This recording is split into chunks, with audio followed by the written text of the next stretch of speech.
And I want to tell you, it was my mother that started this thing.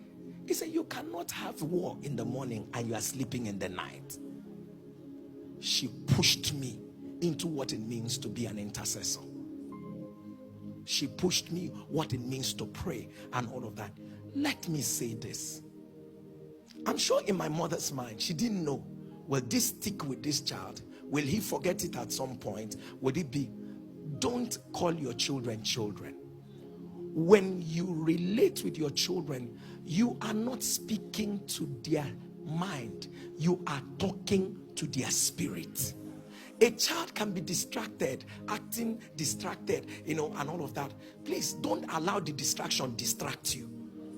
You are speaking to the spirit of the child.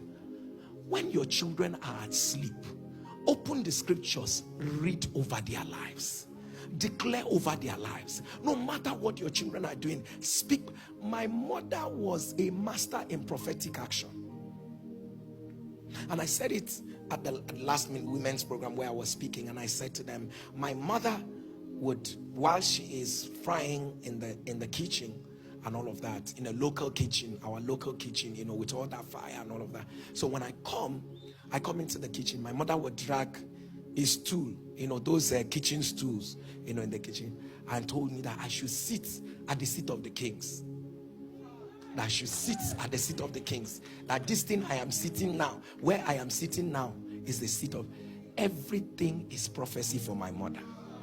She prophesied over everything. Things that made sense, things that did not make sense. Everything is prophetic. People of God, every mother here, you have the pictures of your children. Prophesy. If you find their clothes anywhere, prophesy. Anything that is happening, prophesy.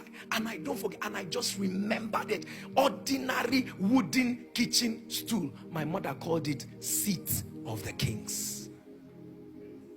Why don't you call your own child's dress of the kings? Find something, and because they cannot fail. They cannot fail. They cannot fail. If you see when your own destiny came under attack, you can imagine what your children are going through right now. And half of it, they are not telling you. Half of it, they are not telling you.